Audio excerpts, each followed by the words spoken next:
발표 시작하겠습니다. 안녕하세요. 저는 17학번 영어문학과 김태우고요. 제가 맡은 부분은 제3장 그와 그녀를 모르는 한국어인데 제가 이제 세 가지로 요약을 해서 발표를 하려고 하는데 1번 한국에서 대명사의 유래, 2번 영어에서 대명사를 좋아하는 이유, 3번 대명사를 사용할 때 유의점 이렇게 정리를 해서 발표를 해보도록 하겠습니다.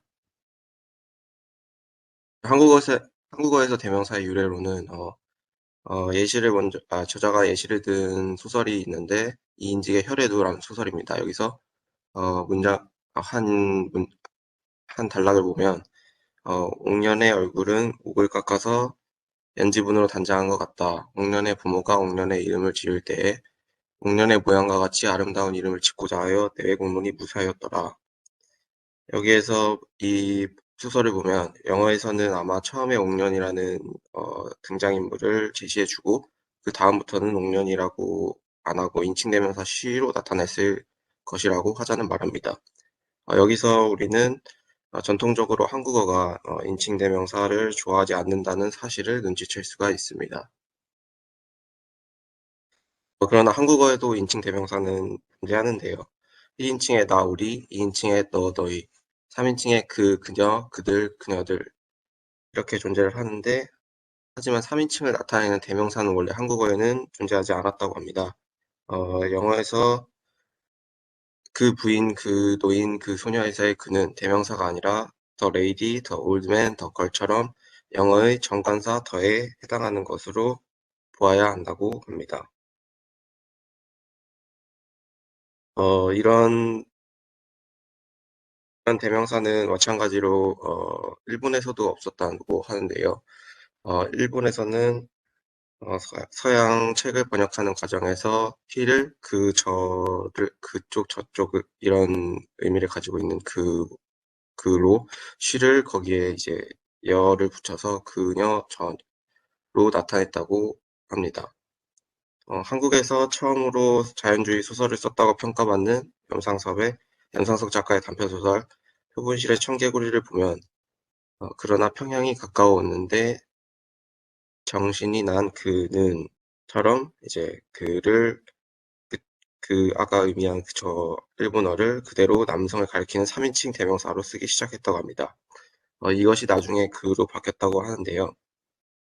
한국어에도 이렇게 뒤늦게 일본에서의 생겨난 이 대명사처럼 한국에서도 이렇게 뒤늦게 생겨난 3인칭 대명사는 번역 소설뿐 아니라 창작 소설에서도 자리를 잡았다고 합니다.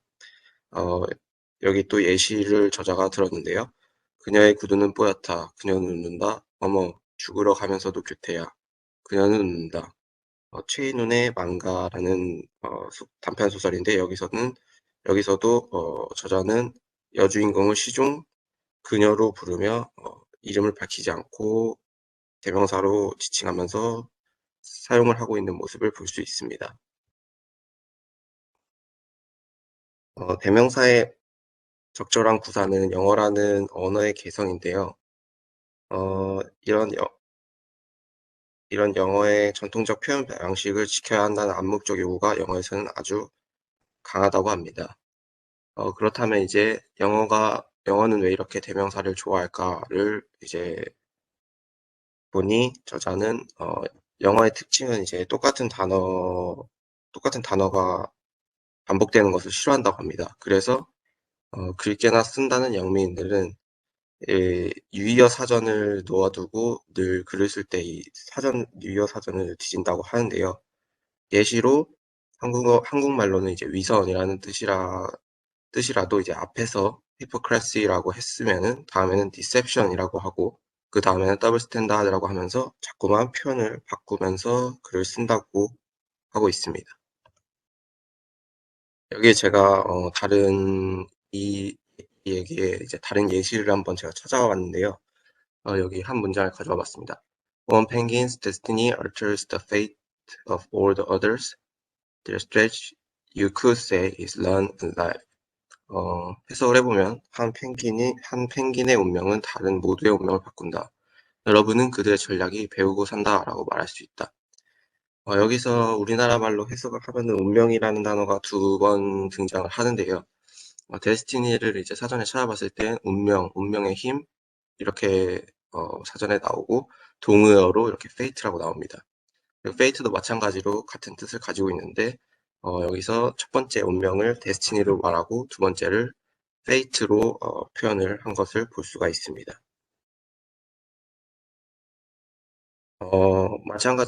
마찬가지로 전에 얘기했듯이 영어가 동어 반복을 싫어하는 것은 이제 수사학과 연관이 있다고 하는데요.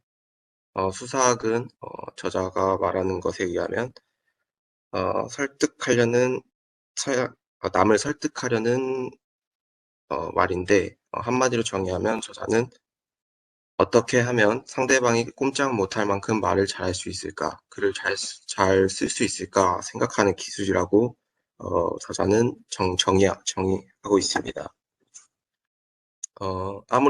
아무리 논리적인 글이라도 지루하면 사람들이 읽지 않기 때문에 사람들이 지겨워하지 않도록 다양한 표현을 써주는 것이라고 하는데요. 요즘 그래서 이러한 그 표현이 한국 글이나 기사에서도 흔히 찾아볼 수 있다고 하는데, 책에 나오는 예시로는 또 그녀의 이름은 수사나 PRG였다. 수사나는 1980년 그라나다 대학교 의과대학에 입학했다. 이 기자 출신의 작가 고종석이라는 사람의 글인데, 이 사람도 역시 어, 어떤 구체적인 사람을 첫머리에 등장시킴으로써 등장시키는 이러한 글을 썼는데, 이러한 것을 저자는 불문곡직체라고 하는데, 이게 어, 독자의 흥미를 구체적인 대명사를 처음에 글의 첫머리에 언급함으로써 독자의 흥미를 유발시키는 데 아주 큰 장점이 있다고 저자는 말하고 있습니다. 그러면 이제 세 번째 대명사를 사용할 때 유의점을 한번 정리해 보았는데요. 한국어 문장에서는 오히려 똑같은 명사를 반복해도 어색하지가 않다는 오히려 좋지 않은 결과를 초래할 수 있다는데요. 저자는 이제 한국어에서는 이렇게 똑같은 명사를 반복하는 것이 오히려 자연스럽다고 말을 하면서 또 이렇게 좋지 않은 결과를 초래할 수 있다고 말을 하고 있습니다. 어, 똑같은 대상을 가리키는 영문의 다양한 이제 표현을 원문 그대로 이제 한국어로 옮겨주는 과정에서 한국 독자가 이제 그것이 다른 대상을 가리키는 건지 같은 대상을 가리키는 것인지를 이제 오해할 수가 있다고 저자는 말하고 있는데요. 어, 그래서 이제 대명사를 이제 한국어로 옮겨올 때 정확히 무엇을 가리키는지 명확해야 할 필요가 있다고 이제 유의할 점을 말하면서 저자는 말을 하고 있습니다. 예시를 보면 At last, Ankara noticed Egypt's collapse라는 이제 예시를 이제 저자는 들고 있는데요. 해석을 해보면 결국 앙카라는 이집트의 몰락을 알아차렸다라고 이제 해석이 되어지는데, 여기에서 앙카라를 터키라고 번역을 해주면서 결국 터키는 이집트의 몰락을 알아차렸다라고 이제 번역을 해주면, 앙카라가 이제 터키의 수도인지 모르는 독자들이나 이제 어린 독자들까지 이러한 해석을 알 수가 있는 해석이 될 수 있다라고 하면서 저자는 이러한 해석을 조언하고 있습니다. 그러면서 이제 마지막으로 이제 저자는 이제 정리를 하면서 두 가지 법칙을 강조를 하는데요. 어, 첫 번째로는 지시 대상이 모호해질 것 같으면 대명사를 명사로 바꾸라고 말하고, 두 번째 법칙으로는 문장 안에 없어도 한국어로 뜻이 통하는 불필요한 대명사는 한국어로 번역하는 과정에서 과감히 빼라고 말을 하고 있습니다. 여기에 제가 또 간단한 문장 두 문장짜리 이제 예시를 한번 제가 찾아와 봤는데요. My iPhone is broken. I want to buy a new one. 여기서의 이제 제가 빨간 글씨로 해놓은 거는 솔직히 말하면 누가 봐도 이제 새로운 아이폰이라는 것을 알 수 있지만, 이제 직역을 말 그대로 먼저 해보자면 내 아이폰이 부서졌어. 나는 새 것을 사고 싶어. 이렇게 해석을 하지만 새 것보다 이제 혹시 물론 누구나 다 이제 아이폰으로 해석을 하겠지만 혹시나 이제 모호해질 것 같은 어, 가능성을 방지하기 위해서 그냥 새로운 아이폰을 사고 싶어라고 이제 해석을 해주면 이제 더 좋을 것 같다는 생각을 해봐서 이제 1번에 예시 문장으로 한번 제가 가져와 봤습니다. 그리고 두 번째 이제 예시는 이제 저자가 든 예시였는데요. They expressed their confidence that they could entrust their souls to God for whatever arrangements He might make for them after their deaths.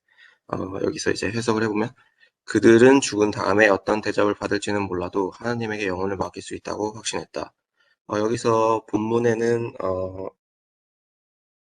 7개의 대명사가 나오는데 번역문에서는 이제 저자가 그들이라고 첫 머리말에 이제 번역하는 첫 글에 그들이라고 한 개로 줄인 것을 알 수 있는데 저자는 이렇게 한 개로 줄인 문장을 예시로 들면서 원문의 대명사를 번역문에서 다 살렸다면 오히려 의미가 잘 전달되지 않았을 거다 라고 말하면서 제가 아까 방금 전에 말한 두 번째 법칙이 이런 데서 적용이 된다라고 말을 하고 있습니다.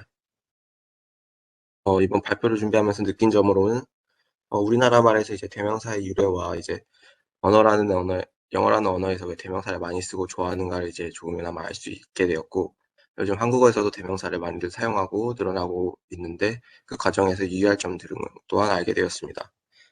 앞으로 이제 제가 뭐 과제를 하거나 그럴 때 번역이나 해석 등을 할 때 대명사가 들어간 문장을 이제 너무 직역하려고 하기보다는 모호한 대명사에는 아까 말한 그 이희재 작가의 두 가지 법칙을 적절히 활용을 해서 모호한 대명사에는 명사를 활용하고 불필요한 대명사는 과감히 뺀 해석을 하면서 더욱더 세련된 번역을 할 수 있을 것 같다라는 생각이 들었습니다.